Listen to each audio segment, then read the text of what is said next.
주십시오. 예배드립니다.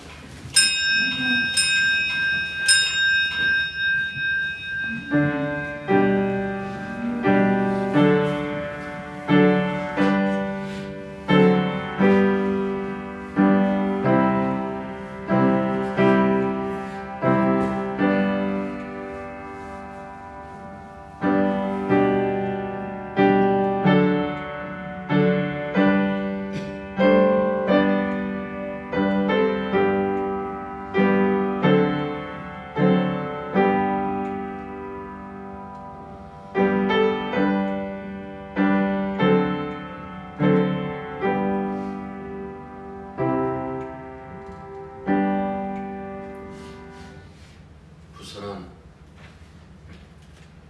이 시기에도 저희들 엄마 품에서 젖된 나이가 편안히 쉬는 것처럼 오직 주님 품 안에서 주님의 그 완전한 세계를 바라볼 수 있는 대안을 열어주시옵소서. 이 예배를 통하여 하나님의 어떤 사랑을 우리들에게 베푸셨고 그 사랑이 어떻게 우리 안에서 역사하시는지 그 부분을 더욱더 깊이 깨달아 주께 영광 돌리며 주와 동행하고 사는 그 삶을 기쁨으로 누리게 하여 주옵소서. 예수님 이름으로 기도드립니다. 자, 말씀 보십니다. 에베소서 3장 14절부터 21절. 이러므로 내가 하늘과 땅에 있는 각 족속에게 이름을 주신 아버지 앞에 무릎을 꿇고 비노니 그의 영광의 풍성함을 따라 그의 성령으로 말미암아 너희 속사람을 능력으로 강건하게 하시오며 믿음으로 말미암아 그리스도께서 너희 마음에 계시게 하옵시고 너희가 사랑 가운데서 뿌리가 박히고 그가 굳어져서 등의 모든 성도와 함께 지식에 넘치는 그리스도의 사랑을 알고 그 너비와 길이와 높이와 깊이가 어떠함을 깨달아 하나님의 모든 충만하신 것으로 너희에게 충만하게 하시기를 구하노라. 우리 가운데서 역사하시는 능력대로 우리가 구하거나 생각하는 모든 것에 더 넘치도록 능리하실 이에게 교회 안에서와 그리스도 예수 안에서 영광이 대대로 영원 무궁하기를 원하노라. 아멘. 오늘 19절 중심으로 말씀 보시겠습니다. 그 하반절에 있는 하나님의 모든 충분하신 것으로 하나님의 충분하기를 구하노라. 여기서 충만이란 이 단어 클레로마는 우리 약간 다른 문맥에서 사용하는 로마서를 지배하고는 주로 에베소하고 골로새서에서 즐겨 사용하는 그 단어입니다. 이미 1장 23절에서 우리가 이 부분에 대해서 잠시 다뤄보기도 했습니다. 에베소의 경우에는 성부 하나님과 관련해서 두 번 1장 23절, 그 다음에 우리가 읽었던 3장 19절, 그 다음에 성자의 사역과 관련해서 두 번 4장 10절과 13절, 그리고 성령의 사역과 관련해서 한 번 나오는데요. 5장 18절에 사용되었습니다. 이런 용례들을 종합해 보면 충만은 하나님의 속성을 이렇게 설명하기 위한 단어이기도 하고요. 궁극적으로 우리가 누리는 그 상태이기도 하다라는 그 말씀입니다. 그래서 오늘 이 19절의 이 본문 말씀, 이 개혁 성경을 보면 19절 다시 한번 보시면 이렇게 되어 있죠. 하나님의 모든 충만하신 것으로 이렇게 되어 있어요. 에이스라는 이 단어는 으로라는 이 수단의 의미로 번역했으나 목적어로 이렇게 번역하는 분들도 계세요. 그래서 이 지향점, 그러니까 지향점으로 삼다라는 그 말을 씁니다. 다시 말해서 우리가 하나님이 주시는 충만을 가지고 충만해지는 것이냐, 아니면 하나님께 내재해 있는 그 충만에 이르기까지 우리도 충만해져야 한다는 것인가 라는 것으로 어떤 그 차이가 있다는 그 말씀이죠. 두 번째, 그러니까 뒤에 이야기했던 것은 우리도 충만해져야 된다라고 그렇게 생각하는 사람들은 대부분 이 성만을 주장합니다. 예수 믿는 사람들이 예수 믿고 난 다음에 거룩해져야 된다는 것에 그 이야기를 하죠. 그래서 이렇게 주장하는 분들은 십자가에서 율법을 폐하셨다라고 했을 때에 그 폐하신다는 그 의미 속에 우리가 율법 없이 살아도 무방하다는 그 주장은 아니다라고 이렇게 얘기를 해요. 그 얘기를 하면서 율법을 크게 이렇게 두 개로 나눠버립니다. 하나는 소위 이제 의식법, 제사법이라 그래갖고 구약에 드렸던 어떤 그 제사 의식들 얘기를 하고, 또 하나는 이제 도덕법이에요. 도덕법으로 이렇게 나눠가지고 하는 얘기가, 제사법은 사라졌으나 도덕법은 여전히 유효하다라고 이렇게 주장하는 거예요. 그래서 구원 이후에 성도가 지향하는 최종적인 목표는 도덕적인 완전합니다. 성화다라고 이렇게 얘기를 해요. 물론 자기들 아무리 생각해도 이 도덕적인 그 완전함에 들어가지 않으니까 마지막 이 죽음의 순간에 뭐 성화를 이룬다 뭐 이렇게 주장하시는 분도 있다라는 그 말씀입니다. 하나님의 완전하심에 따라서 우리도 완전해야 된다라는 그 주장인데, 이 말씀이 그들이 끌고 오는 그 말씀 중에 하나가 뭔가니까 마태복음 5장 48절이에요. 예수께서 이런 말씀하셨잖아요. 그러므로 하늘에 계신 너희 아버지의 온전하심과 같이 너희도 온전하라. 그 다음에 구약도 인용해요. 이건 비단 신약 시대만의 요구가 아니다. 창세기 10장 1절에 보면 하나님께서 아브라함에게도 같은 요구를 하셨다. 아브라함의 99세 때 여호와께서 아브라함에게 나타나서 그에게 이르시되 나는 전능한 하나님이라 너는 내 앞에서 행하여 완전하라. 이 말씀 하셨기 때문에 우리가 최종적으로 완전해야 된다라고 그렇게 얘기를 합니다. 그리고 또한 이스라엘 백성들을 선민으로 삼은 후에도 요구하셨다라고 얘기를 해요. 레위기 19장 2절 보면 너는 이스라엘 자손의 온 회중에게 고하여 이르라. 너희는 거룩하라. 나 여호와 너희 하나님이 거룩함이니라. 하나님 거룩하시기 때문에 그 백성을 더 거룩해야 된다. 따라서 우리가 이 거룩함을 이루어야 된다라고 그렇게 얘기를 하고 있죠. 신구약 상관없이 조금도 달라지지 않았다. 무엇이 도덕적인 완전함을 요구하는 것이, 그들은 그렇게 얘기를 해요. 물론 이런 얘기를 하면서 이건 우리가 완전히 이루어야 될 일이라는 소리를 절대로 하지 않습니다. 인간의 자력으로 성취될 수 없다는 것을 이미 이 성경을 통해 그들도 알고 있기 때문에 그렇다라는 그 말씀이죠. 그래서 그 얘기를 해요. 예수님이 도와주시면, 우리가 성령을 힘입으면 우리가 하나님의 모든 충만함이 이룰 수 있을 것이다 라고 이렇게 이야기를 해요. 그나마 다행이죠.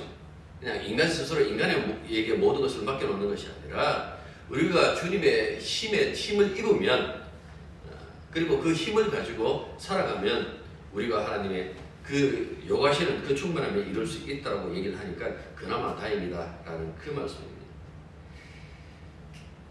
자, 과연 그럴까라는 그 부분들을 우리가 생각해 봐야 되겠죠.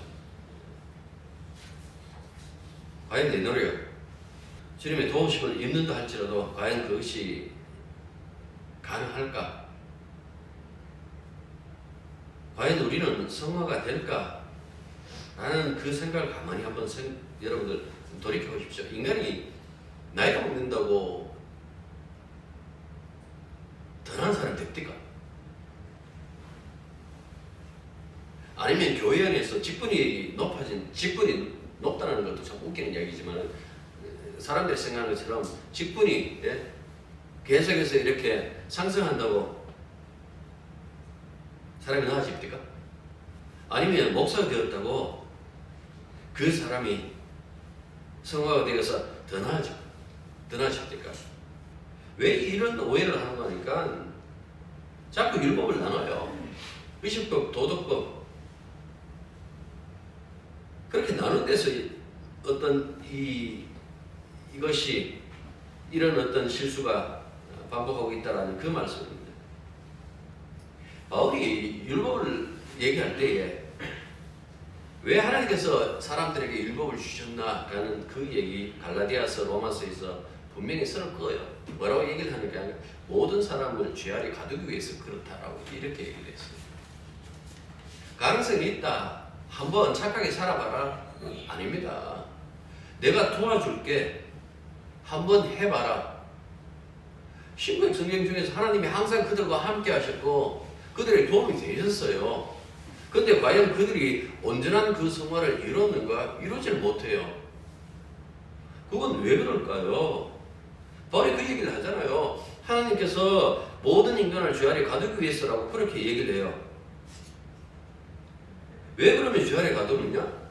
은혜로 구원하기 위하여. 하나님께서 그들을 은혜로 구원하기 위하여 그들을 주 아래 가두었다라는 그 얘기예요.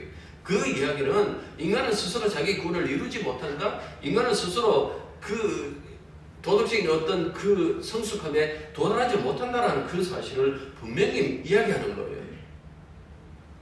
정도의 차이는 있겠지만은 그 정도의 차이가 과연 하나님의 그 온전하심에 이룰 수 있을까라고 했을 때에 그럴 수 없다라는 그 얘기를 분명히 얘기를 해요. 모든 사람은 다 죄를 범했다라는 로마서 3장 23절에 있는 그 말씀처럼 그 누구도 하나님이 요구하시는 그 요구만큼에 도달할 수 없다라는 것을 이야기를 해주고 있는 거예요. 내가 거룩하니 너희도 거룩하라 그렇게 요구하셨다고 그 요구를 우리가 지켜도 된다라고 지켜야 한다라고 생각하는 그 자체가 자기의 죄인됨을 강조하는 거예요. 너무나 가볍게 그렇게 생각했다라는 그 말씀을 봐라 하나님 말씀하지 않느냐. 하나님 말씀하셨으니까 우리가 거룩해져야 된다. 그것 때문에 구약이 실패해요. 그 누가 과연 거룩하냐라는 그 말씀이에요. 그러면 신약에 와서 예수님 도와주시면 뭐 우리가 이 거룩에 이룰 수 있다고 그렇게 생각한다면 여러분들 교회 역사 2000년 역사 쭉 한번 보십시오. 어떤 역사가 그 어느 때에 과연 이 아름다운 그 교회의 역사를 가지고 있다라고 그렇게 감히 장담할 수 있을까요? 어떤 시대예요? 없어요. 누가 감히 하나님의 온전하심에 같이 온전함을 이루었다? 하나님의 충만함에 도달했다? 없어요. 왜 구약도 안 되고 신약의 이 교회의 역사를 돌아봐도 안 됐을까요? 하나님의 도움을 받고 예수님 도움을 받으면 우리가 할 수 있다. 예수님도 바로 그런 소리 안 하셨어요. 제가 영국민가 하면서 제가 그 말씀 드렸어요. 하나님의 말씀은 1차 대상은 인간이 아니라 주님이시다라고 그렇게 말씀드렸어요. 팔복기 얘기할 때, 마태복음 5장 팔복기 얘기할 때도 이 팔복의 사람의 1차적으로 예수님 자신이다라고 그렇게 말씀드렸어요. 하나님 말씀은 하나도 땅에 떨어지지 않는다라고 그렇게 얘기를 해요. 구약부터 그 얘기를 하시는데 어떻게 하나도 땅에 떨어지지 않을까? 어떻게 그렇게 자신이 있을까라고 했을 때 그 자신감은 아들 때문에 그랬어요. 우리가 에베소서 1장에서 이미 살펴본 것처럼 이미 아들과 아버지 사이의 그 계약, 창세 전에 이미 이 계약에 의하여 이 세상에 돌아가요. 성경에서 그렇게 얘기를 해요. 그렇게 얘기를 한다면 하나님이 내시는 그 모든 말씀을 누가 이루시는가 하니까 아들이 이루세요. 아들이. 그래서 최종적으로 십자가에서 다 이루었다라고 그렇게 말씀하시는 것도 아들이시기 때문에 그렇게 말씀하신다라는 그 말씀이죠. 기독교는 온통 예수님의 수고가 담겨져 있어요. 인간의 수고가 담겨져 있지 않다라는 그 말씀이에요.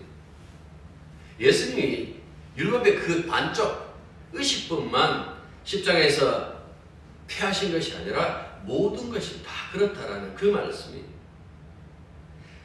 십자가는요, 우리가 그냥 하나님 은혜 얘기를 하잖아요. 근데 그 은혜가 어떤 은혜고 하니까 하나님 말씀을 다 이루신, 그냥 은혜가 아니에요. 하나님이 요구하시는 말씀이 전부 성취된 그 상태에서 나온 새로운 은혜, 새로운 은총이다라는 그 말씀입니다. 그렇게 우리들에게 접근하는 것이지 그냥 우리가 예수 믿고 난 다음에 착한 사람이 되어야지 못된 사람 되라는 그 소리는 아니라는 것은 제가 여러 번 반복했어요. 마음대로 죄 짓고 살자 그것도 할 수 없다라는 그 얘기를 했잖아요. 그만큼 우리에게 주신 그 은혜 자체가 전혀 사람들이 생각하지도 못한 그 은혜가 온다라니까요. 하나님 말씀을 모두 다 성취하고 난 다음에 그 다음에 주시는 그 은혜다라는 그 이야기를 성경에서 우리들에게 해주고 있는 겁니다. 로마서 8장 29절부터 32절 제가 읽습니다. 하나님이 미리 아신 자들을 또한 그 아들의 형상을 본받게 하기 위하여 미리 정하셨으니 이는 그로 많은 형제 중에서 맏아들이 되게 하려 하심이라. 또 미리 정하신 그들을 또한 부르시고 부르신 그들을 또한 의롭다 하시고 의롭다고 하신 그들을 또한 영어롭게 하셨느니라. 지금 여기까지만 읽었는데요. 여기 보면 인간들이 끼어들 틈이 없어요. 그가 작정하신 대로 다 이루셨다라는 그 말씀입니다. 그런즉 이 일에 대하여 우리가 무슨 말 하리요? 만일 하나님이 우리를 위하시면 누가 우리를 대적하리요? 그런 게 어디 있노? 왜 저 사람들은 일방적으로 사랑하는데 저것들 뭐 예수 믿는다고 뭐 행위가 정하나 그런 용어를 받는데요. 성경 말씀 그 얘기를 하나님이 우리를 위하시면 누가 우리를 대적하리요?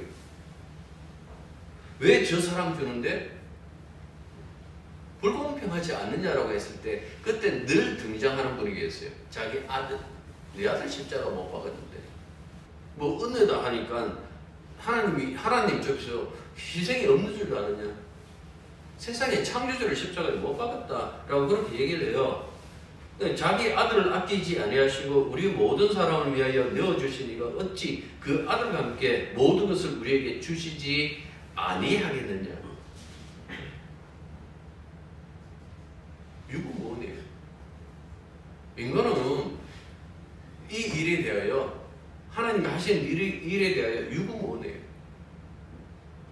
이거는 믿는 자든 믿지 않는 자든 여기에 대해서 뭐라고 이야기할 수 있는 것이 아니에요. 아무리 눈을 비비고 이렇게 들여다봐도 하나님 다 하셨어요. 그런데 여기에 뛰어들어가고 내가 무엇이 되겠다고요? 예수님이 너희 온전하신 같이 너희도 온전하라 라고 하신 그 말씀은 그 제자들에게 이걸 가르치는 거예요. 율법의 완전함이란, 율법의 완성이란 얼마나 그것이 완전하다라는 것을 이해시키는 거예요. 소위 말해서 나 헌금 잘해요. 나 교회 가서 봉사 열심히 했어요. 나 11조 한 번도 안 떼먹었어요. 그것 가지고 와갖고 나는 율법을 지켰습니다. 못한다라는 이야기예요. 하나님이 요구하시는 그 완전하심에 그 완전함을 이루어야 되는데 누가 할 수 있느냐는 이야기죠. 그래서 보면 이 복음서 자체가 뭡니까? 예수님의 길이잖아요. 제자들의 길을 안 해요. 예수님이 가시는 길이에요.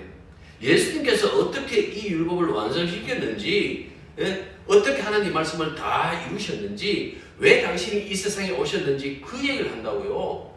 하나님 말씀을 이루시기 위하여 이 세상 오셨어요. 가장 작은 계명 이렇게 얘기를 하잖아요. 가장 작은 계명도 헛되이 취급하지 않으시고 그것을 모든 것을 다 완전하게 이루신 다음에 그 이루신 것을 성령을 통해서 우리들에게 주시는 거예요. 그러니까 우리 속에 있는 것은 완전히 이루어진, 우리가 성령 안에 있다라는 것은, 우리 안에 성령이 있다라는 것은 뭐 같은 말이잖아요. 우리가 성령 안에 있다라는 것은, 성령이 우리 안에 계시다라는 것은 주님이 이루신 그 완전한, 말씀을 다 이루신 그 완전함을 우리가 제공받고 있다라는 그 말씀입니다. 그래서 성령 안에 있는 사람들은 기존에 율법이 늘 죄를 지적하는 그 세계로부터 결별을 해요. 새로운 세계에 들어가죠. 율법으로부터의 자유, 죄로부터의 자유, 사망으로부터의 자유. 그 로마서 8장 1절과 2절이 그 얘기를 하잖아요. 다시는 정죄함이 없다고. 그리스도 안에서 성령의 사람들은 결코 죄를 짓는 일을 즐거워하지 않습니다. 자꾸 오해하는 거예요. 은혜로 얘기하니까 사람들이 행위가 저렇지 않느냐. 뭐 안 믿는 사람들 붙잡고 자꾸 뭐 믿는다고 하니까 그런 거예요. 진짜 성령이 있으면 제가 그랬잖아요. 역동력이라고. 그분이 창조하신 분이에요. 우리처럼 틈만 있으면 결을 빠져가지고 들는 분이 아니다라는 그 말씀이에요. 예수 믿는 사람은 이미 주체가 자신이 아니다라는 그 얘기를 말씀에서 받아요. 내 안에 사시는 분은 그리스도라는 그 사실을 알죠. 주님이 제자들에게 요구하신 것이 하나인데 그게 뭔가니까 세계명 해놓고 뭡니까? 사랑 얘기했잖아요. 예수 믿는 사람들이 사랑에 드러나는데 그것은 내가 노력해서 사랑을 짜내는 게 아니에요. 인간이 짜낸 그 사랑의 그 특징이 있다 그랬잖아요. 자기 자랑. 그 다음에 뭡니까? 자기 뜻대로 안 되면 화를 내요. 물론 아직도 우리가 이놈의 육신을 믿고 있어요. 육신은 안에 있어요. 약속받았어요. 성령 인쳤지만은 아직 우리는 부활의 몸 안 입었어요. 그래 갈등은 일어나요. 혼란스러운 그 장면 연출하기도 해요. 그렇지만은 궁극적으로 영이 이끌어가는 대로 영이 요하는 대로 그리스도와 함께 그 길을 간다라는 것을 분명히 이야기를 해줘요. 주님 실패하지 않아요. 우리는 수도 없이 실패하고 떨어지고 하지만은 주님은 실패하지 않아요. 그 일을 반드시 이루신다라는 그 말씀입니다. 그래서 행동하는 것이 아니라 순종한다라고 얘기를 했을 때에 그 순종이라는 것이 내 안에 계시는 분이 역동적으로 이렇게 역사하시면 거기에 온전히 따라가는 그 모습을 얘기하는 거예요. 이거는 뭐 설명할 수 있는 어떤 부분이 아니라 그냥 믿음으로 아는 것. 한국교회가 성화를 얼마나 많이 강조했습니까? 조신하게 얘기하면서 성화를 굉장히 그렇게 강조를 했어요. 한국교회가 성화되었습니까? 굉장히 부끄럽죠. 너무나 비도덕적이죠. 어떻게 그렇게 성화를 강조하면서 그렇게 비도덕적일까? 사람들은 그렇게 얘기를 해요. 이 성화를 강조 안 했기 때문에 교회가 이 모양 이 꼴이라고. 아니에요. 성화를 강조했던 교회들이 지금 다 크게 문제였어요. 지금 문제 일으키는 그 교회들이 다 소위 말해서 성화를 강조했는데 그냥 이 모양 이 꼴로 났어요. 인간이 신앙에서 앞장서고 개입하면 어떤 결과를 낳는다라는 그 사실을 한국교회가 지금 고스란히 보여줘요. 이건 교단과 상관없어요. 이건 뭐 장로교회고 수보음이고 이 교단과 상관없어요. 모든 설교가 다 이 성화를 이야기했는데요. 인간에게 거룩함을 맡기면 어떤 결과를 난다라는 것을 보여줬어요. 한국교회가. 그 이전에는 구약이 보여주고요. 예수 믿었다고 예수 안 믿어요. 그냥 한 다리 걸쳐놓고 그 다음에 뭡니까? 자기가 거룩함을 이루려 하니까 이런 사들이 난 거예요. 지난주 설교를 다시 인용하자면 몸은 머리가 공급하는 은혜와 사랑을 먹고 존재할 뿐이에요. 17절을 보십시오. 믿음으로 말미암아 그리스도께서 너희 마음에 계시게 하시옵고 너희가 사랑, 여기서 사랑은요 그리스도의 사랑입니다. 사랑 가운데 뿌리가 박히고 터가 굳어져서 그 다음에 15절을 보십시오. 그 너비와 길이와 높이와 깊이가 어떠함을 깨달아 하나님의 모든 충만한 것으로 너에게 충만하게 하시기를 구합니다. 보시다시피 그리스도의 사랑 가운데 뿌리 내리고 터가 굳어지면 절로 이 충만의 그 열매가 열려요. 시편 1편 제가 강의할 때 이런 말씀했습니다. 이스라엘에서 시냇가는 그야말로 생명의 땅이다. 얼마나 열심히 노력했느냐보다 어디에 심어졌느냐가 결정적이다. 철따라 열매를 맺는 것, 잎사귀가 마르지 않는 것, 그리고 형통은 나무가 시냇가에 심겨졌기 때문이다. 무슨 소리인지 아시겠습니까? 신으로부터 끊임없이 공급받으니까 잎이 푸르고 철따라 열매가 맺히더라 라는 그 말씀입니다. 주님도 이 말씀하시죠. 나는 참 포도나무고 너희는 가지다. 나에게 붙어 있는 자마다 절로 많은 열매를 맺는다. 네가 가지가 노력 안 해요. 항상 얘기를 했잖아요. 나무가 공급한다 그랬잖아요. 그냥 달려 있을 뿐이에요. 달려 있는데 그 달려 있는 가지를 통해서 그때 그 말씀 드렸죠.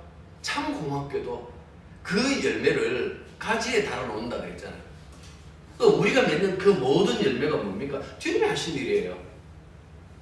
그 부분을 요한복음에서 분명히 얘기를 해요. 그래서 이렇게 얘기를 하시죠. 너희들은 나를 떠나서는 아무것도 할 수 없다. 내 안에서 이루어질 일이지 나를 떠나서는 아무것도 할 수 없다라고 그렇게 얘기를 해요. 이 주님의 말씀처럼 그리스도에 있는 그 열매는 스스로 생산한 열매 아니에요. 아버지 하나님 안에 뿌리 내리고 사시는 예수 그리스도 안에 심겨져서 저절로 내는 그 열매, 그런데 이 사람이 녹록지 않다 그랬죠. 그게 이 땅에서는 좁은 문이고 좁은 길로 가야 되고 좁은 만큼 힘들고 좁은 만큼 인내를 요구한다. 하지만 그것이 바로 형통하다라는 그 말씀드렸어요. 이 형통하다는 이 말은 시편에서 또 1편에서 그 얘기를 하잖아요. 세상 사람들이 말하는 형통, 내가 하는 일 모든 일이 다 잘 된다라는 것이 아니라 하나님과 우리 사이에 막힘이 없다라는 그 의미다라고 그렇게 말씀했잖아요. 그런데 현재 교회 모습 가만히 보십시오. 소위 말해서 신앙인이라는 사람들을 보면 남부주 굉장히 많아. 세상이 우리를 어떻게 판단하냐? 세상이 어떻게 판단하냐? 그건 무슨 상관이에요? 그러면 그 멸망할 세상이잖아요. 마지막에 세상은 불심판 받는다라고 그렇게 얘기를 했어요. 그들이 인정해주면 참 교회고 그들이 인정하지 않으면 교회가 아니라고 착각하는 거예요. 사람들이 유명한 교회, 유명한 목사 찾아놨으면 굉장히 좋아요. 근데 그러면 그 유명 때문에 하나님에게 미움받는다라는 그 사실을 알지 못하는 거예요. 누가복음 16장 너희는 사람 앞에서 스스로 옳다 하는 자들이나 너희 마음을 하나님께서 아시나니 사람 중에 높임을 받는 그것은 하나님 앞에 미움을 받는 것이다. 이렇게 말씀했어요. 사람에게 높임 받는 것은 하나님에게 미움을 받는 것이다. 이 말씀 안에는 하나님 유명한 사람 모른다는 이야기예요. 당신의 은혜를 아는 사람, 당신의 사랑을 가지고 있는 사람을 알지 유명하다고? 세상에 인정한다고? 아니에요. 하나님 모른다고 그랬어요. 그런데도 왜 이렇게 그러면 그 눈치를 보면서 살아갈까? 이 몸 때문에 그래요. 몸 때문에. 이놈의 몸 때문에. 이놈의 몸이 세상에 존재한다는 그 이유 때문에 항상 이 몸 중심으로 생각해요. 물론 겁도 없이 얘기하기도 하죠. 믿음 얘기하기도 하고 사랑 얘기도 해요. 저도 주님 사랑해요. 저도 사람들 사랑해요. 저도 여러분들을 사랑해요. 겁도 없이 얘기도 해요. 사랑이 얼마나 그것이 고결한지 모르고 그렇게 얘기를 한다는 그 말씀입니다. 내가 사람의 망함과 천사의 말을 할지라도 해놓고 바로 그런 얘기가 그거 사랑 아니다. 그렇게 얘기를 해요. 내가 연하는 능력과 모든 비밀과 모든 지식을 알고 또 산 옮길 만한 모든 믿음이 있을지라도 그것도 사랑 아니에요. 내게 있는 모든 것을 구제하고 또 내 몸을 불쌍하게 내줄지라도 그것도 사랑 아니에요. 왜 사랑 아닐까? 사람들은 항상 이렇게 얘기해요. 내 하나 줄 테니까 하나 받고 싶다라고. 그걸 신앙으로 착각하고 있는 거예요. 내가 하나 낼 테니까 당신도 하나를 제공하라. 그 노림수지 사랑 아니죠. 처음부터 이렇게 얘기를 하면 사랑은 자기 유익을 구치 않는다. 사랑은 자기 유익을 구치 않는데 자기 유익을 구치 않는 그 사랑은 누가 합니까? 다 보면 계산적이에요. 이 정도면 되겠지. 나 정도만 되어도 괜찮은 인간이지. 여러분 그런 거 뭉개기 위해서 성령이 십자가의 사랑을 가지고 우리들 속에 드러놓은 거예요. 사람들은 항상 이렇게 얘기를 하죠. 내 사랑의 넓이, 길이, 높이, 깊이. 그게 많이 보이는데도 그걸 갖고 자랑해요. 그래서 가끔 보면 자기가 얼마나 믿음이 좋은지 그걸 얘기하는 분이 계세요. 나는 그걸 들어요. 듣고 난 다음에 그렇게 얘기를 하죠. 아 그렇군요. 거기서 그냥 그 대꾸하고 말아요. 근데 아 그렇군요. 그 안에는 아 진짜 이분은 십자가에 나타난 하나님의 그 사랑, 그 진짜 사랑을 모르는구나라는 그 안쓰러움을 담고 있어요. 그러나 언젠가는 그 길을 가늠할 수 없는 그리스도의 사랑에 놀라서 자기 사랑을 놓을 거라는 그 믿음도 가지고 있어요. 왜? 저도 그걸 다 경험해봤기 때문에. 내 믿음은 최고인 줄 알고 그렇게 떠버려 쌓기도 하고 내가 아는 것이 다 안 줄 알고 그렇게 했는데 결국 가보니까 아니더라. 진짜 이 사랑을 만나니까 아니더라 라는 것이 알았기 때문에 우리 다 그런 경험했잖아요. 사도가 에베소 교회와 모든 교회에 하나님의 모든 충만하신 것으로 충만해질 수 있도록 그들을 위해서 기도한다는 그 의미는요, 그 모든 것이 우리 주 예수 그리스도를 통하여 그리고 그 안에서 이루어진다는 것을 알기 때문에 그렇다는 그 말씀입니다. 달리 말하면 바울이 말하는 충만함은 우리 마음속에 하나님의 충만하신 그리스도께서 계시고, 예수님 얘기할 때 항상 뭡니까? 그 아버지의 충만함을 예수님이 가지고 계시면 그 예수님이 우리 안에 계시면 뭡니까? 계속해서 전달되는 거죠. 그래서 사도는 믿음으로 말미암아 그리스도께서 우리 마음속에 계시기를 청했던 거예요. 그들의 마음속에 내 주에 계셔 주십시오라고 얘기했던 것이 바로 하나님의 충만하심이기 때문에, 예수가 하나님의 충만하심이기 때문에 그렇게 얘기를 했다라는 그 말씀입니다. 그래서 그 충만함이 교회의 충만함까지 내려온다, 전가된다라는 그 말씀이죠. 요한복음 14장에서 주님 이렇게 말씀하십니다. 예수께서 대답하여 이르시되 사람이 나를 사랑하면 내 말을 지키리니 내 아버지께서 그를 사랑하실 것이요 우리가 그에게 가서 거처를 그와 함께하리라. 예수께서 무슨 말씀하셨습니까? 자신을 그리스도로 영접하고 사랑하는 자에게 아버지와 아들과 성령이 그를 거처로 삼는다라는 그 말씀입니다. 이 말씀의 성취가 우리가 지금 에베소 3장 끄트머리를 보고 있는데 2장에서 얘기를 했잖아요. 성전 이야기, 거룩한 거처. 너희는 사도들과 선지자들에게 터 위에 세우신 입은 자라 그리스도 예수께서 친히 모퉁이 대리 돌이 되셨느니라. 그의 안에서 건물마다 서로 연결하여 주 안에서 성전이 되어가고 너희도 성령 안에서 하나님이 거하실 초소가 되기 위하여 그리스도 예수 안에서 함께 지어져 가느니라. 이것은 우리 주 예수 그리스도로 인하여 가능하게 된 것이죠. 그러니까 예수 안에 있다라는 것이 그 엄청난 변화가 이루어졌다라는 그 사실을 이야기를 해주고 있어요. 이 말씀대로 하면 하나님의 그 충만하심이 그리스도의 충만함으로 나타나고 그리스도의 충만하심이 교회 안에 지금 있다라는 그 말씀입니다. 그래서 에베소 1장에 보면 이미 교회에 대해서 언급하면서 다음과 같이 말하고 있죠. 교회는 에베소 1장 23절 한번 보십시오. 교회는 그의 몸이니 만물 안에서 만물을 충만케 하시는 이의 충만함.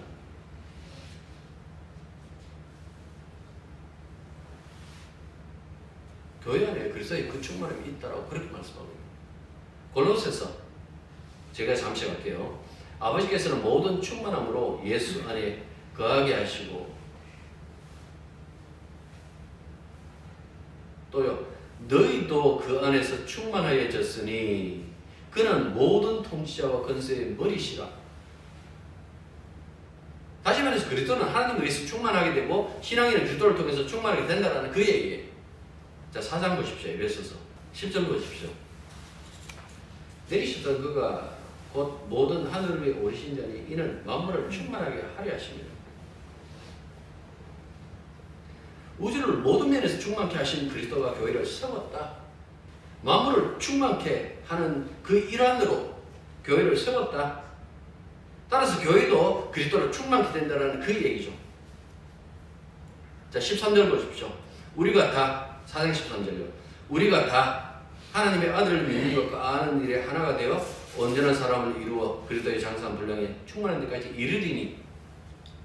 바울이 앞서서 계속해서 그리스도와 연합해 있는 우리들을 얘기했잖아요. 교회를 얘기를 하는데 그 교회를 그의 몸의 지체라고 그렇게 이야기를 하는 것은 바로 이 연합의 본질, 이 충만을 얘기하기 위해서 그렇게 말씀을 꺼냈다라는 그 말씀입니다.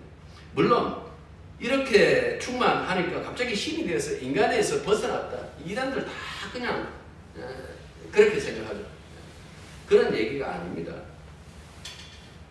우리는 영원하고 불변하고 절대적이고 전능하거나 전지하지 않아요. 하나님처럼. 그럼에도 불구하고 연합해 계시는 삼위 하나님이 그러하시기에 신적 충만함을 누려요. 그게 무엇으로 나타나는 거 하니까 생명을 했잖아요. 새 생명. 부활의 생명. 그 교회 안에 새 생명으로 가득 차 있다라는 그 얘기예요. 다시 얘기하지만 기독교는 인간의 열심을 소모하는 종교 아니에요. 세상의 모든 종교는 다 인간의 그 열심을 소모해요. 그런데 기독교만이 하나님의 열심을 소모해요. 다른 종교는요, 신자의 섬김과 헌신으로 존재해요. 신자가 사라지면 그 종교도 사라져요. 그러나 기독교는 하나님이 섬기 있어요. 하나님이 헌신하세요. 그래서 이 종교가 아닌 이 기독교가 존재하고 있다라는 그 말씀이죠. 믿음으로 이 진리에 눈뜨면 감히 범위를 알 수 없는 그 하나님 사랑에 충만한 그 세계가 그때부터 경험할 수 있겠죠. 그것이 그 너비와 길이와 높이와 깊이가 도대체 끝이 어디지? 많이 보이는 그 끝이 아니라 끝을 모르는 그 하나님의 충만하신 그 사랑을 알 수 있다라는 그 말씀입니다. 그 세계의 생명을 누리고 있는 것이 교회다. 바로 지금 그 얘기를 하는 거예요. 내가 교회다. 내가 이 생명을 누리고 있다. 하나님의 그 충만함 속에 있다. 그 얘기를 함으로 말미암아 그의 삶의 방향이 어느 쪽에 되는지, 그들이 어떻게 이 세상의 고난을 극복해야 되는지, 이 격려 속에 모든 것이 다 담겨져 있다라는 그 말씀입니다. 기도하겠습니다.